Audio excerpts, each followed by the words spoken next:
Corps commanders conference نے بعض حلقوں کی جانب سے عزم استحکام کے حوالے سے بلا جواز تنقید اور مخصوص مفادات کے حصول کے لیے قیاس آرائیوں پر تشویش کا اظہار کیا ہے۔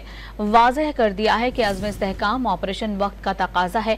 کانفرنس کے شرکاء کا کہنا تھا کہ عسکری قیادت قوم کو درپیش چیلنجز کا بخوبی ادراک رکھتی ہے اور عوام کے تعاون سے اپنی آئینی حدود میں رہتے ہوئے ایک پائیدار حل کے لیے کوشاں ہے۔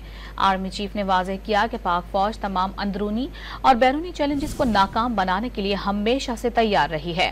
آرمی چیف نے پیشہ ورانہ مہارت اور آپریشنل تیاریوں کے اعلیٰ معیار کو برقرار رکھنے پر زور دیا۔ شرکاء کا کہنا تھا کہ ریاست مخالف بیرونی طاقتوں کی سرپرستی میں جاری ڈیجیٹل دہشت گردی کا مقصد جھوٹ، جعلی خبروں اور پروپیگنڈے کے ذریعے قوم میں نفاق اور مایوسی پھیلانا ہے۔ افواج پاکستان اور پاکستانی قوم ان سازشوں سے نہ صرف آگاہ ہیں بلکہ دشمن کے مذموم مقاصد کو شکست دینے کے لیے پرعزم اور متحد ہیں۔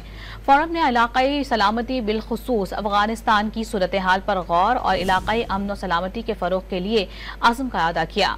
کانفرنس کے شرکاء کا کشمیر اور فلسطین کے عوام کے ساتھ یکجہتی کا اظہار۔